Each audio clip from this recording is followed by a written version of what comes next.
Muito bem. Vamos começar aqui com o nosso cientista político, professor Renato Dorgan. Número 1, qual o papel que as redes sociais terão nesta eleição norte-americana no início de novembro desse ano? 2, qual deve ser o ponto principal que deve decidir os estados pêndulos? Política internacional, economia, questões temáticas, imigração.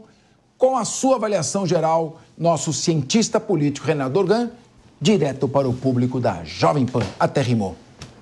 Então, rede social importantíssimo, cada vez mais, os Estados Unidos o Trump usa isso muito bem, ele na verdade, funda a nova narrativa através do Steve Bannon, o marqueteiro dele, né? Esse negócio de primeiro conversar com o eleitor dele, para depois, se sobrar alguma coisa, conversar alguma coisa. Qual é a grande discussão hoje na eleição americana? Assim, o voto do Trump é consolidado, mas o segredo da campanha, por exemplo, do Obama e do Biden foi trazer o máximo possível de pessoas para a votação.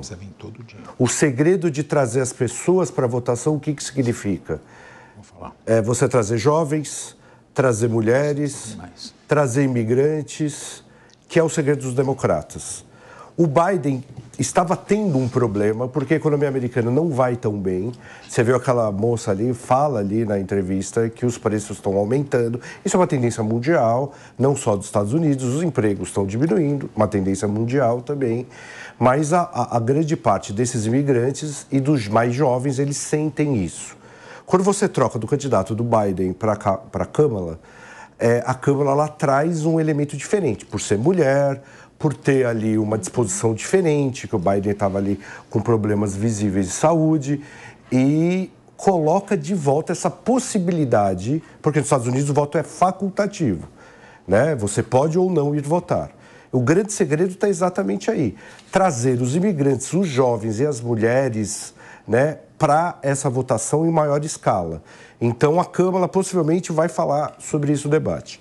As redes sociais são importantes? São importantes. Para o Trump é onde ele mantém esse eleitorado ali, sempre esse eleitorado fixo que não desce dos 40%. Claro, ele tem ali uma variação de 40% a 47% sempre, mas 40% vai votar nele de qualquer jeito. Então não vai ter um desmoronamento do voto do Trump. Isso é uma eleição possivelmente muito parecida com o que foi Biden e Trump, que foi voto a voto, para você virar ali os estados, esses swing voters que eles chamam, que são os estados que o voto ele transita de um lado para o outro. Né, a Flórida sempre foi o swing voter, os swing states, né, que são os eleitores, os swing voters são esses eleitores desses estados. A Flórida sempre foi um swing state, só que a Flórida parece que ela se consolida como estado republicano a partir do momento que o Trump entra no jogo político, né? Os republicanos sempre tiveram, não foi sempre uma questão ganha ali na Flórida. Como a Flórida é um grande colégio eleitoral e virou consolidado, a Flórida e o Texas, como o Trump e a Califórnia, dos democratas, a busca por esses estados swing states são essenciais. E é exatamente, além dos estados, dos swing states, esses eleitores do voto facultativo, principalmente jovens e imigrantes. Você tem um problema ali da guerra Israel e Palestina. Muitos jovens americanos não estão querendo ir votar, por algumas pesquisas, principalmente ali internas, dos democratas, eles não estão querendo ir votar por causa da posição americana pró-Israel, né? Agora é a grande discussão, a Câmara precisa, porque ao mesmo tempo é um cobertor curto. Se ela não conversar com jovens, ela vai tentar conversar com jovens de uma outra maneira, mas o que os jovens querem ouvir dela é que os Estados Unidos vão parar de ajudar Israel na guerra. Agora, você faz esse movimento e perde grande parte da comunidade judaica, principalmente dos grandes centros? Não. Então, assim, é uma equação muito difícil dos swing states. Agora, a Câmara ainda ela pode crescer mais um pouco nesses votos, porque ela vai trabalhar muito o voto facultativo. O voto do Trump é um voto muito estático. É um voto alto, ele tem o eleitor ali que vai com ele até o fim, mas é um voto estático. Então, assim, o segredo do debate hoje o Trump não vai poder conversar só com a bolha dele, que é uma bolha gigantesca, claro.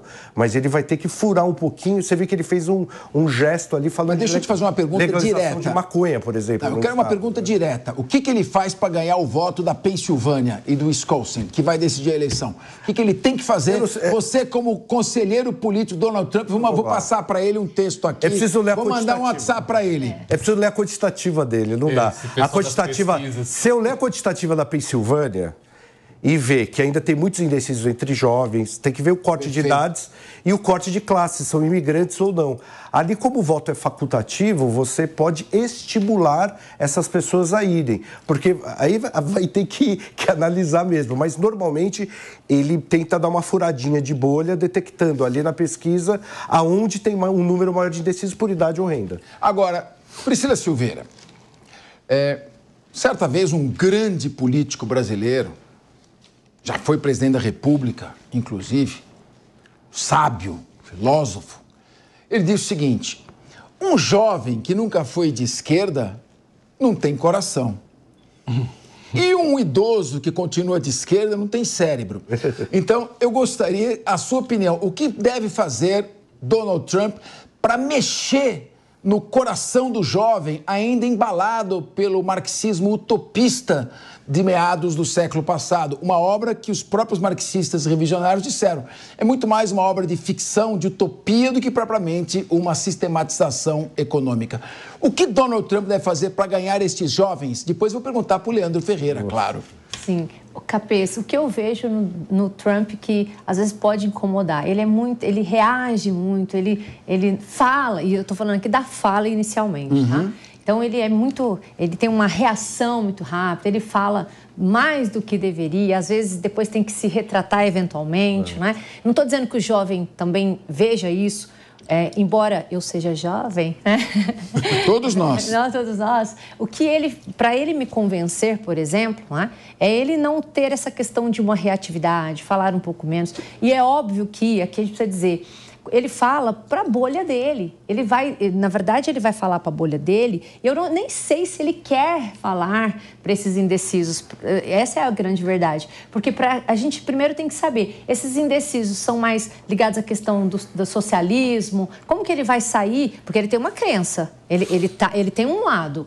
Para ele atingir esses jovens, né, que são voltados mais à esquerda, ele teria que abrir mão daquilo que ele prega. E eu não acho que ele faria isso. Abrir mão para poder atingir alguém que é totalmente contrário. Então, eu acho que num primeiro momento é isso. E uma outra coisa que eu quero também aproveitar para dizer, né, do que ele deveria fazer, ele meio que ficou surpreso. Eu tenho visto ele um pouco menos agressivo, né? Essa é a minha percepção. Eu penso que ele já tinha essa eleição como na palma da mão. Exato. Teve essa desestrutura vindo a Kamala Harris, e é importante a gente dizer que ele não está atacando, pelo menos eu não tenho visto, me corrijam se eu estiver errada, a questão da cor, dela ser mulher, que eu acho que inicialmente era uma preocupação, né, já dada essa questão dele ser ou ter essa reatividade. Eu acho que ele deu uma puxada na mão, né, no freio, e o que aqui também eu acho que vai ser bastante importante a gente falar, Capês, é que a Kamala, muito embora ela tenha a sua oratória, ela tenha a sua habilidade, a gente faz uma correlação com o Datena. O Datena, ele também tinha grandes auditórios, né, trabalhava na televisão, e a gente teve uma surpresa no debate. Então, me parece até que ela ficou sendo treinada. E mais uma coisa a gente também tem que aqui levar em consideração. Esse debate, um pouco diferente dos outros, eles não terão os seus assessores. A gente até falava sobre isso também. Isso talvez não influencie tanto o Trump, que já está acostumado a falar, já tem as métricas, porque já foi presidente, já tem estatísticas de cabeça, embora elas tenham aí também, né, a questão da vice-presidência, e também tenha dados para poder falar, mas eles não terão papéis, eles não terão anotações, eles não terão seus assessores. Então, eu acho, né, que o controle emocional vai levar bastante em consideração. Isso, eventualmente, dentro desse controle, pode chamar o eleitorado para o seu lado. Inclusive, o Trump fez um gesto, falando em jovem, ele fez um gesto sobre a liberação da maconha. Então. Ele abriu até tá no Financial Times hoje, ele abriu até uma porta falando, a gente tem que começar a discutir um pouco isso. Nossa. Porque é uma sinalização para alguns jovens. Ele já viu a Quant, né? Ele já deve ter visto alguma... Ele viu a Quant importante ali, principalmente dos jovens. Os jovens estão muito complicados nessa eleição nos Estados Unidos, porque tem uma questão da guerra e os democratas na guerra.